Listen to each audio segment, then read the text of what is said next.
Lisa was walking home from school when she realized something was wrong. She reached over her shoulder and froze. Her backpack wasn't there. Panic set in as she stopped in the middle of the sidewalk. Where did I leave it? She thought.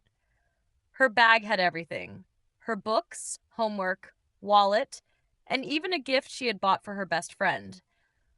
Taking a deep breath, Lisa tried to retrace her steps. Okay, she whispered to herself. I left school at 3:30, went to the cafe, then her eyes widened. The park. Lisa turned around and began walking quickly toward the park. The sun was setting, casting long shadows across the quiet streets. As she walked, she replayed her day in her mind. She had stopped at the cafe to grab a hot chocolate, then gone to the park to sit on her favorite bench and read before heading home. Reaching the park, Lisa's heart raced. The place was nearly empty now, and the cold evening air made her shiver. She hurried to the bench where she had been sitting earlier. Nothing. Her shoulders slumped as she looked around desperately. Where could it be? She muttered. She began scanning the ground, hoping for any sign of her backpack. As she circled the park, she heard a voice behind her. Excuse me, are you looking for something? Lisa turned to see a man holding a familiar red backpack. He was middle-aged, wearing a warm coat and a friendly smile. Yes! That's mine, Lisa exclaimed, relief flooding her voice. The man handed it over. I found it near the bench over there, he said, pointing.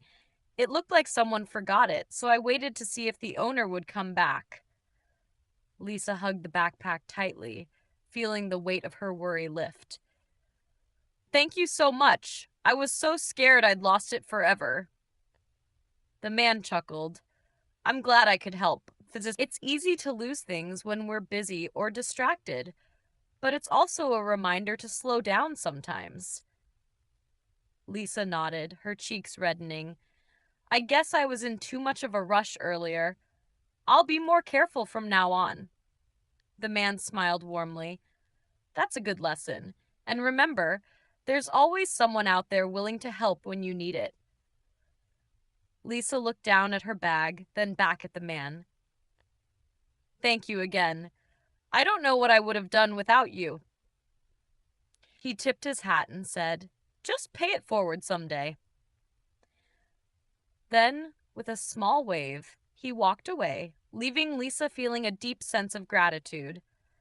As she headed home, Lisa realized the day hadn't just taught her to be more mindful of her belongings.